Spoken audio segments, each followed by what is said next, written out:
ಎಲ್ಲಿ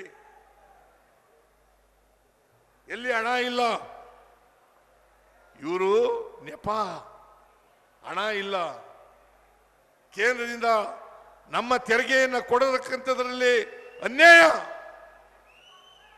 ಕೇಂದ್ರ ಪುರಸ್ಕೃತ ಯೋಜನೆಗಳಲ್ಲಿ ಅನ್ಯಾಯ, ನಬಾರ್ಡ್ನಲ್ಲಿ ಅನ್ಯಾಯ.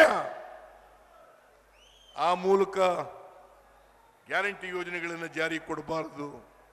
ಯಾಕಂತಂದ್ರೆ ನಾವು ಬಡವರಿಗೆ ಆರ್ಥಿಕವಾಗಿ ಸಾಮಾಜಿಕವಾಗಿ ಶಕ್ತಿಯನ್ನು ತುಂಬಿದ್ರೆ ಬಡವರು ಇವ್ರ ಮಾತು ಕೇಳಲ್ಲ. ಬಡವರು ಯಾರು ಇವ್ರ ಮಾತು ಕೇಳಲ್ಲ.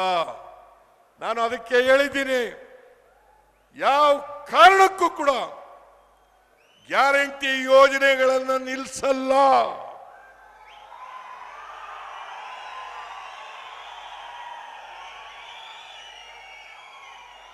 ನಾವು ಅಧಿಕಾರದಲ್ಲಿ ಇರೋವರೆಗೆ 2028 ಮೇವರೆಗೆ ಗ್ಯಾರಂಟಿ ಯೋಜನೆಗಳು ಇರ್ತವೆ. ಮತ್ತೆ ನಾವೇ ಅಧಿಕಾರಕ್ಕೆ ಬರ್ತೇವೆ, ಗ್ಯಾರಂಟಿ ಯೋಜನೆಗಳನ್ನು ಮುಂದುವರಿಸ್ತೇವೆ. ಈಗ ಹಾಸನ ಜಿಲ್ಲೆಯಲ್ಲಿ ಶಿವಲಿಂಗೇಗೌಡ ಒಬ್ಬನೇ ಗೆದ್ದಿರೋದು.